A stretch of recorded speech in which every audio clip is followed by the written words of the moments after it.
Hi guys, tudo bem com vocês? Gente, eu me chamo Priscila, se você ainda não me conhece, eu criei esse canal para passar dicas de como estudar para o Enem. No ano passado eu fiz a prova e consegui aí uma bolsa para a USP aqui de São Paulo, pelo SISU, e também consegui uma bolsa de 100% em uma faculdade privada aqui de São Paulo. A minha redação foi, de longe, o diferencial para mim conquistar essas duas bolsas. Eu tirei 920 e foi depois disso que eu decidi pegar tudo que eu aprendi nesses anos estudando para fazer a prova, trazer para vocês e ajudar mais pessoas que, assim como eu, tem vários desafios na hora de estudar sozinho e sem cursinho pro Enem. Se você já gostou desse assunto, deixe o seu like no vídeo e bora pro conteúdo! Então vamos lá, galera. Eu trouxe meu caderno com algumas anotações, porque assim são muitas coisas, né, para falar nesse vídeo. Eu vou tentar assim passar isso de uma forma bem objetiva e clara, para ficar bem fácil pra gente. Então, aproveita aí, já pega também um lápis, uma caneta e uma folha para você ir anotando, porque esse vídeo eu vou falar um pouco sobre a minha redação e como que eu fiz para montar uma redação assim, modelo de redação nota 1000, que a gente tá aqui para trazer o melhor para vocês e para vocês terem os resultados igual eu tive e até maiores. Primeira coisa, como a gente estuda, né? O que eu preciso estudar, como que eu vou pensar na redação que eu tenho que entregar pro Enem. Um conselho que eu dou, que foi algo que eu fiz, a minha estratégia foi a seguinte: como eu tinha muita dificuldade, a minha primeira nota na redação do Enem foi de 480. E eu lembro que na vista pedagógica, que é quando o pessoal corrige, coloca lá no site, lá no seu login, o que eles acharam da sua redação, o corretor, não sei, né, se é mulher ou homem,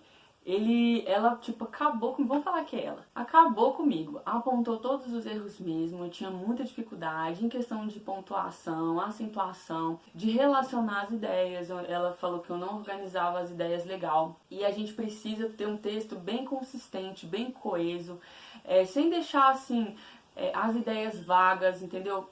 O pessoal costuma chamar de ponta solta. No Enem, na sua redação, não pode ter isso. Então você tem que pensar cada parágrafo, cada frase com muita atenção, sabe? Pensar assim de uma maneira no texto todo, não só naquele momento. Então vamos para a introdução. O que é importante na introdução? Tem 3 coisas que você precisa pensar. Primeiro, você precisa apresentar o tema, pensando que quem vai ler a sua redação é uma pessoa que não está por dentro daquele assunto. O Enem te dá todo o embasamento, mas você não pode imaginar que porque é o pessoal do Enem que vai corrigir, que o leitor, ele necessariamente sabe do que você está falando. Muita gente se confunde nesse momento, né? Não pensa dessa maneira e acaba perdendo muito ponto já na introdução.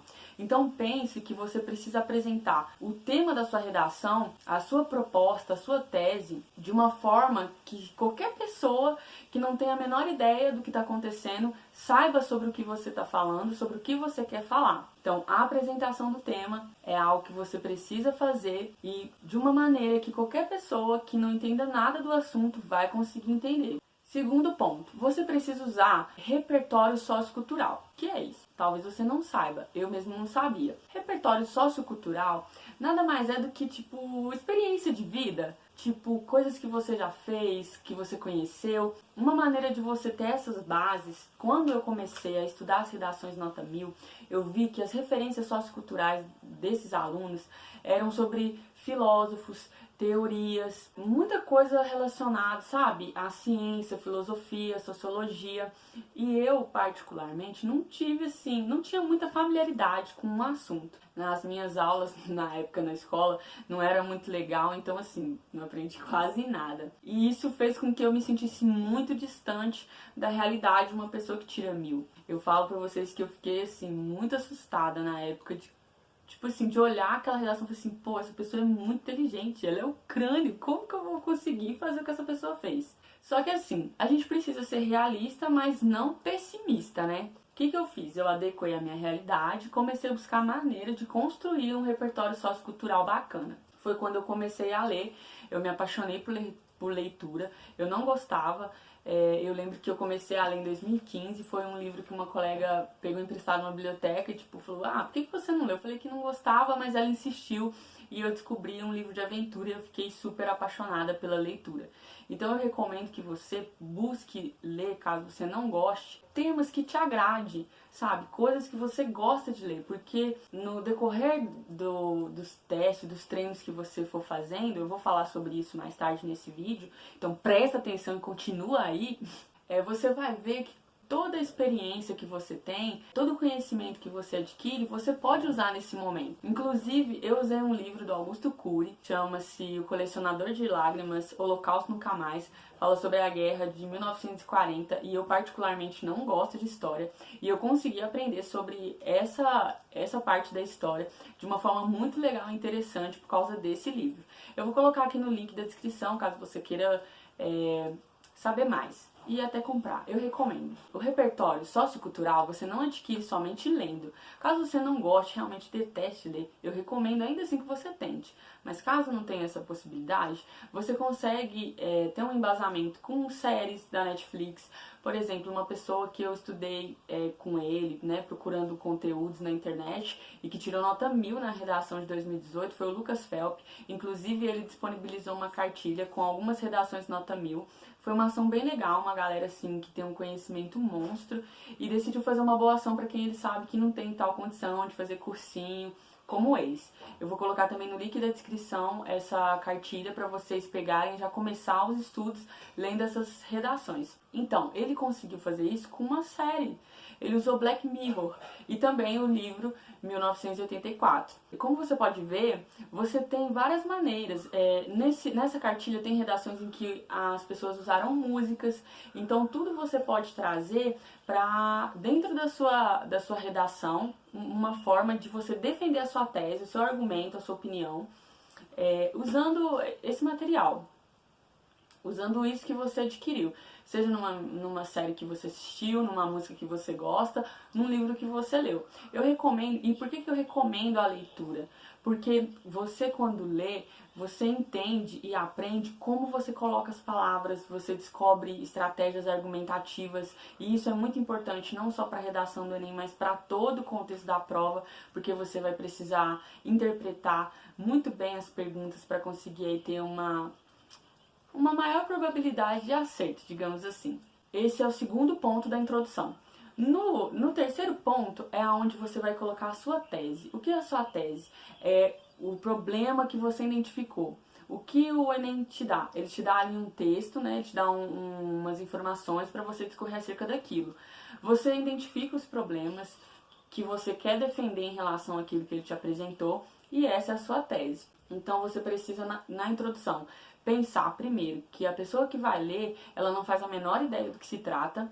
Você precisa usar um repertório sociocultural para dar, assim, autenticidade para sua redação e tornar uma leitura mais gostosa, mais bacana do leitor, do corretor da prova, para que ele goste dessa redação, para que ele se encante com ela. Vamos lá para o segundo ponto, e esse aqui, meu bem, é onde o bicho pega. O desenvolvimento. Eu descobri, ao decorrer do tempo, que o desenvolvimento você precisa ter aí, geralmente, 2 núcleos. O que seria isso? Você identificou problemas que você quer opinar sobre eles. Você quer que aqueles problemas você identificou, você analisou e você ali agora vai estar pleiteando para conseguir que aquilo ali seja resolvido. E aí você precisa apontar um problema ou 2, fica a seu critério. E no desenvolvimento é onde você vai falar mais sobre eles. Então você precisa ter 2 parágrafos de desenvolvimento. Qual que foi a estratégia que eu usei? Eu não costumo, desde quando eu comecei a treinar, fazer as minhas redações, eu não pensei em abordar, assim, 2 problemas muito distantes um do outro. Eu procurei uma estratégia argumentativa que é causa e consequência. Por exemplo, eu aponto um primeiro problema e em decorrência desse problema, a causa dele existir tem uma consequência e aí eu falo sobre ela. eu recomendo que você faça isso porque é mais fácil de você discorrer sobre o assunto, você fica mais focado, as ideias começam a vir com mais facilidade do que se você fosse fazer dois totalmente diferentes. Sempre você precisa embasar o seu argumento não só na sua palavra, porque senão fica muito vão. Você usar, primeiro que você não pode assim usar somente a sua opinião na prova, né? Então, quando você usa esse repertório sociocultural, embasa ele com mais experiências, né, de vida, de conhecimento, a pessoa vê que você sabe do que você está fazendo, sabe o que você está falando ali e vê que tem um caminho sendo traçado. Então, primeiro, no desenvolvimento, você tem que saber que você precisa de, no mínimo, 2 parágrafos e que você precisa desenvolver, falar mais profundamente sobre os problemas que você identificou e que você quer resolver. Fazendo isso, o corretor do Enem consegue identificar que você teve uma análise mais aprofundada e que o seu argumento está consistente. Então, nesse segundo momento, também é importante que você saiba como colocar e conectar também. Quando fala conectar, a gente tem algo que eu recomendo que vocês estudem bastante, que é conectivos. Isso me salvou demais, porque ele vai ligar cada frase, sem você precisar escrever um monte de coisa. Por exemplo, eu começo sempre, as minhas 2 últimas redações, a que eu tirei 630 e depois a que eu tirei 920, eu comecei o primeiro parágrafo do desenvolvimento falando primeiramente, e aí eu coloco o problema principal da minha tese. No próximo eu coloco, por exemplo, por consequência, sendo assim. Isso são conectivos, são palavras mais curtas, mas que conseguem ligar tudo que você está falando sem ter que ficar dando muita volta e tornar o seu texto cansativo. Então esse é muito importante, conectivos. Enfim, queridos, chegamos à grande conclusão. Esse momento é um dos mais importantes, não mais importante da sua redação. Porque até então você está apresentando os problemas, está embasando o seu argumento em conhecimento histórico, no que você quis usar. E, inclusive, só voltando um pouquinho ao tópico anterior do desenvolvimento, se você for usar um livro que conta uma história, por exemplo, eu usei O Colecionador de Lágrimas, do Augusto Cury, e ali é um livro, é um romance, é uma ficção. Então é interessante que depois que você fale, né, dê o seu exemplo usando o livro, você fala. É importante que você diga, no entanto, fora da ficção, porque aí você traz o problema para a realidade que a gente vive. Não esqueça disso. E na conclusão, o que isso tem a ver com a conclusão? Aqui é o momento que você vai traçar o que deve ser feito, a abordagem. E existem 5 fatores que o Enem quer que você coloque nessa conclusão. O agente, quem vai fazer isso, a ação, como que isso vai ser feito, a finalidade, para que isso vai ser feito, modo meio, que nada mais é como aquilo vai ser feito, né? Como que vai ser? Vai ser uma campanha? Vai ser publicidade? Como vocês vão resolver esse problema? E o detalhamento, você vai falar um pouco mais detalhadamente de como isso vai ser feito, qual a importância disso para resolver esse problema. Esses são 5 fatores que o Enem quer que você fale, que você coloque na sua conclusão. Tem um material que é um esqueleto de redação, também que eu consegui, né, nos meus estudos na internet, e eu vou colocar o link também aqui na descrição, para vocês terem acesso e conseguir ver e começar já a treinar em cima desse esqueleto. Então, na conclusão, tem 5 fatores: agente, ação, finalidade, modo meio e detalhamento. Depois que você colocou isso, não acabou. Você tem uma última frase para você fechar todo o seu texto. Ali precisa estar tudo bem amarradinho. Como assim amarradinho? Tudo conectado. Você vai pegar todas as referências não, porque talvez seja muita, mas ali é que você usou, a referência sociocultural principal, você vai colocar nessa última frase para fechar o seu texto, porque isso vai trazer uma sensação para quem está corrigindo de encantamento, na verdade. Vai trazer uma sensação que desde o início você sabia o que você queria, que desde o início você sabia como aquele problema tinha que ser resolvido e por isso você organizou daquela maneira. E nessa frase você pode colocar: somente assim Aí você fala somente assim e isso vai poder ser resolvido, tananana e tananana. No momento, gente, isso aqui é o que eu usei, que é o mais importante da redação. Eu quero que vocês coloquem aí quais são as maiores dificuldades de vocês, o que vocês querem que eu aborde, se vocês querem que eu coloque, faça vídeos de cada um desses tópicos, introdução, desenvolvimento e conclusão. Também, se vocês quiserem que eu traga um vídeo lendo a minha redação e lendo também a vista pedagógica, o que a corretora falou sobre a minha redação de 920 pontos, eu posso trazer. Coloca aí, Priscila, traz a redação 920, que eu trago num próximo vídeo. E por esse vídeo é isso. Gente, não esquece de se inscrever no canal, deixa o seu like maravilhoso e compartilha com seus colegas, com quem precisa desse conteúdo. O objetivo desse canal é poder ajudar pessoas que vão estudar sozinhos, sem cursinho, entregando conteúdos que eu demorei bastante tempo para encontrar e ajudar ainda mais pessoas a conquistar a sonhada vaga numa faculdade relevante, o curso do sonho. E é isso.